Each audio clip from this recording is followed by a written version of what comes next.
Morning guys, today I was hoping to get on with the cladding, but there's a few jobs I need to do before I can put the cladding up. So I need to do them today and perhaps cladding tomorrow. So I need to put an earthing point in for my leisure batteries and attach something to the bodywork of the van. That's easy enough. Then I need to finish off the vapour barrier on that side of the wall so I can put the main panel back. And also a couple of other little jobs that I'll show you as I go along. One panel done. Doesn't look particularly great, but it's an air pocket sealed in behind there with a couple of different layers and types of insulation. Lots more to do. And the other thing I've done is an earthing point. I've run it through black conduit because I only had red cable. So I've run a cable. I've also turned these batteries around, they'll be better. Show that at a later point. So that the positive in will be a shorter cable. The shorter the length of run from the engine battery, the better. That also means that the shunt there will be where the negative comes through the panelling on the wall. So, right, let's get on with the rest of these panels out there at the moment. I'm going to put more insulation on the back of that just because I've got it and it's going spare. That foam silvery stuff, might as well put a sheet across that and get it all in as much as I can. Oh yeah, the other thing I was going to do was behind those cables, the holes at the moment, because I drill quite large holes, you can see the white insulation and then hence you'll see the silver insulation coming through. Getting there slowly. It's an awkward old job this, especially when it's windy out there. Trying to cut up those sheets. I'll put some more of that on the inside of that massive panel. So this is my earth connection to the leisure batteries. I removed the paint on both sides of that bodywork panel, and then I've put the screws in, the bolt in, sorry, done it up nice and tight. It's in conduit simply because it's a red cable. That's all I had left that's spare, and so I've put heat shrink on the end and a bit of tape just to make it quite clear that it's a black earth cable, because it's easy to remember now, but a year down the line, well, even a couple of months down the line, you start to forget what's what. Yeah, I just want to tidy this up. Might have to be a notch cut out of the cladding that goes there to some degree. However, I want to get this a bit tidier, and I don't want to be seeing the blue and red cabling. So let me see what I can do with that. I've tidied those cables up using Tessa tape. You've probably seen it before on the back of your stereos. I've got a roll for exactly that purpose when I come to do my stereo, both in the van and the head unit in the dashboard at some point in the future.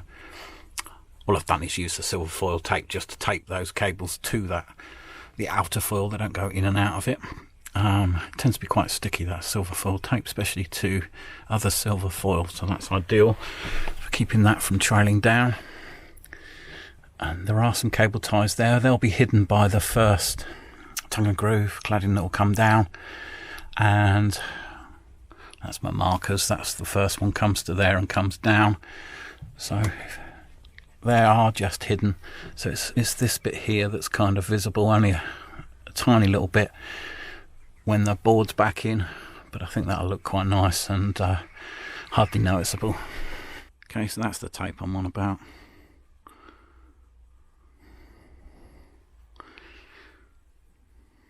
Very hard to find the end. Vapour barrier on that side is done.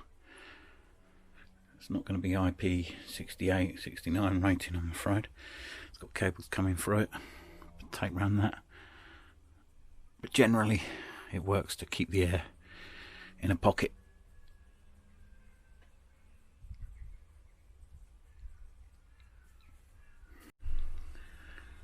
Luckily I bought a couple of rolls of this tape because I've got quite a lot left to do. Bought the standard 2-inch thick and the 4-inch thick stuff, and that 4-inch thick has been brilliant for good strong overlap. It really does stick to metal and to itself really well, that tape. I'm bound to have forgotten something, but these markers mark where the ribs are, and between the top of that white and the bottom of that white is suitable for screwing the ply panel, carpeted panel in.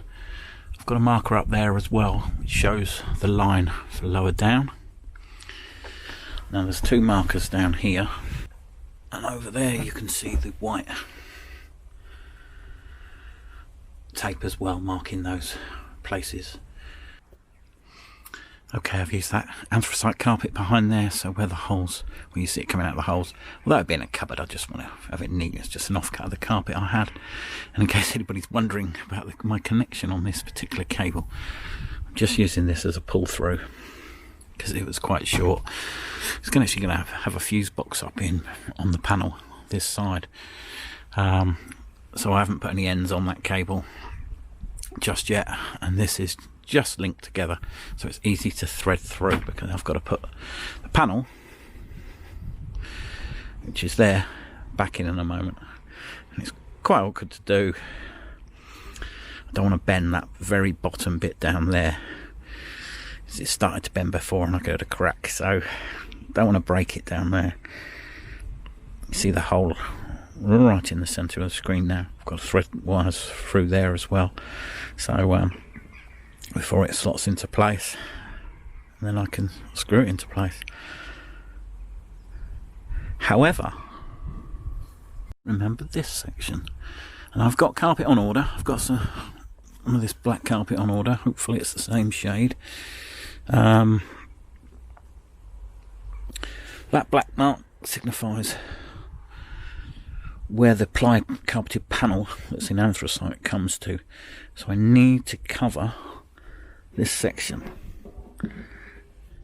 Fitting that on a curve wasn't easy. Well, trying to match the cut in here, and you can see a slight bit of glue on the edge. It's not perfect. Doesn't really need to be. It's going to be hidden away, but it's good practice, because in some more visible areas I'm going to have to do the same. Right, that's there. Let's get this boarding back in. I forgot to put that silver foam on the back of there, so it's providing a black look anyway. So that carpet was unnecessary, but I forgot to pierce the hole down that end. Panel is in, but it's not screwed in yet. Got all the cables through. It's nice to see now those white markers there. It's quite a bit of push in there, so by putting a line across to those ones will really help.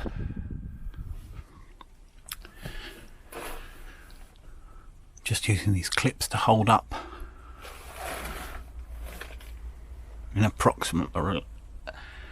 in roughly the right place. The first level of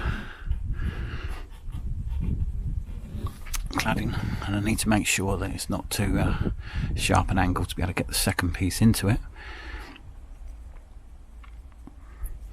But it's nice to be able to check any marks. Just the tape you can see. You might be able to see a little bit there. Ah, that's what you're seeing there, is the tape and silver foil. That's good. Now, parcel just turned up, and it's the black lining, literally 20 minutes after I do it, and this stuff is jet black. I always thought I ordered anthracite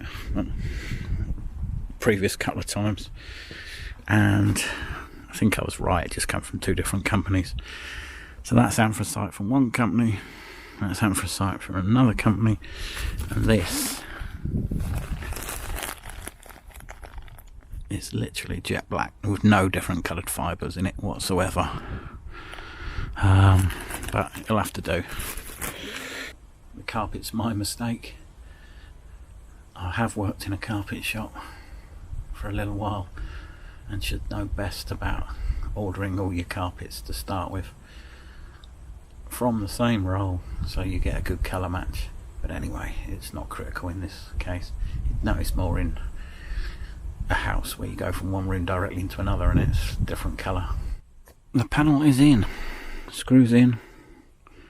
I've used countersunk self-drilling screws and made sure I've used my markings to make sure I go into the frame of the van and not straight through a panel. So I'm quite happy with that. I've kind of run out of the screws now, but I think there's enough in. There's actually nothing up there. I'm not confident where I'm putting it into. Doesn't really need it with the amount across the middle. It's wedged in at the bottom as well, so there's a couple that side and a few down that end, and it's sitting in there quite nicely, so I'm happy with that. That's a bit of tape you can see underneath that tongue and groove that's been left in place by clips, just to see. It is slightly too acute angle, so I'm going to have to attach the next piece to it when I come to fit that before I put the first piece in place. That way I can get the angle just right without snapping, because it's only an 8mm cladding. It will the tongue will probably snap if it's too tight an angle. Another thing I'm not 100% sure on is how to finish the ends of the cladding. Now that piece is in there a bit further than the rest will be. The rest will come up to this line because I've got something that can go across there. However, at the other end I haven't. But with all the cladding pieces there, what do people do to make the fascia look good? This is what I mean. By the time there's a few pieces of cladding going all the way across, I'll see the end pieces on them all. How do people tidy that up if they're not running it directly into the corners to create a box? Now I think I've got enough insulation in there, and I just want to say about vapour barriers. There's a lot of talk about vapour barriers on the internet. There are, as I've said it before, a few self-appointed experts on vapour barriers and stuff. Nothing scientific, but there is definitely a general rule for how things work, and it seems to be fairly effective. Let's not forget, only a couple of years ago everybody was just putting reflectors on the inside of their vans and thinking that was insulation and that was good enough, and we all know that that was just rubbish, and all it does is increase a 1mm thickness panel van into 1.1mm thickness panel van. Made very little difference whatsoever. So vapour barriers, I've created a vapour barrier over that side as much as I can until I've stuffed all the ribs across the top, filled in that and blocked any holes there. Obviously the air still can come through those at the moment, but behind there is fairly solid screws that go through it. There's wires that come through it. You can't be 100%. Like anything, it's doing the best job you can, and without doing anything to my cab and the glass of my windscreen, or having a decent thick curtain across, mats in, blinds in the windscreen, or thermal mats or whatever. Without doing any of that, that would be a waste of time. So I've got to look at those things as well. And the same when this is glass. Just a single piece of glass is going to ruin the insulation in the whole van, so it'll need something behind it to insulate it. The back doors will be insulated, sides will be insulated, this will be partially insulated and partial storage. That should block that, but without doing the complete and utter job to the cab and side windows, all this insulation would be a waste of time. Okay, so I'm really happy with today's progress. Really getting there now. It's day 12. It's day 12 of lockdown, so halfway through the original proposal of the 28-day lockdown. Good progress. I want to say thanks to all the people that have commented, liked, and even just watched my videos. There has been some brilliant comments, advice, help, tips. I really appreciate that. It's really, really helpful. I have converted a couple of vans before. I've even lived on a sailboat, but some of these jobs are new, interesting little ways of doing things, so not things I've encountered before, so I appreciate the tips. Anyway guys, as always, thanks for watching.